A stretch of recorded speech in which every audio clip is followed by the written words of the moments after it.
মৃত্যু আসার আগেই আপনার পরিবারকে যেসব বিষয়ে ওসিয়ত করে যাবেন। 1. আমার মৃত্যুর সংবাদ শুনলে ইন্না লিল্লাহি ওয়া ইন্না ইলাইহি রাজিউন পড়বেন। 2. আমার মৃত্যুকে অকাল মৃত্যু বলবেন না, কারণ আমি আমার নির্ধারিত রিজিক ভোগ করে ফেলেছি। 3. আমাকে নিয়ে বিলাপ মাতব করবেন না, জোরে জোরে কান্নাকাটি করবেন না, কারণ এটা সুন্নাহ বিরোধী কাজ এবং রাসূল সাল্লাল্লাহু আলাইহি সাল্লামের কর্তৃক নিষিদ্ধ কাজ। 4. আমার মৃত্যুতে 40 কুলখানি মিলাদ করবেন না, কারণ এটা স্পষ্ট বিদআত। 5. যারা আমার মৃত্যুর সংবাদ শুনবেন তারা অবশ্যই আমার জানাজায় অংশগ্রহণ করার চেষ্টা করবেন। 6. আমার লাশ মাহরাম ছাড়া অন্য কাউকে দেখাবেন না।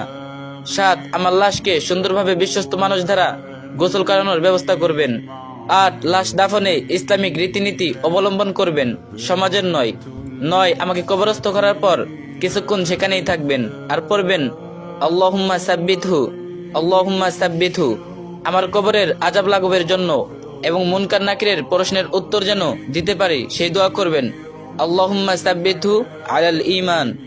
10. আমার হয়ে দান সদকা করবেন।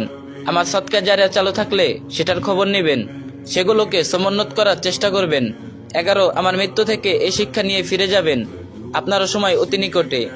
12. আমার ছবি কোথাও দিবেন না, আমার আইডি বা অন্য কারো কাছে ছবি থাকলে তা ডিলিট করে দিবেন।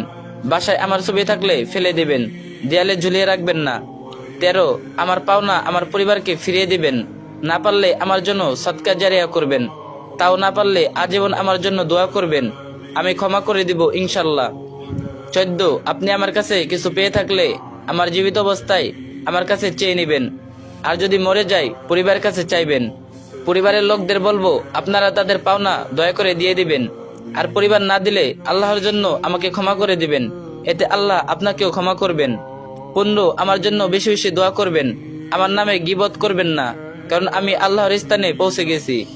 আল্লাহর কাছে আকুলতা, আল্লাহ যেন আমাদের ইমানের সহিত কালিমা উচ্চারণের মাধ্যমে শহীদে মৃত্যু দান করেন, আমিন।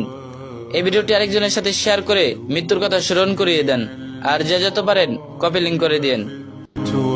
ترابي وأعجب من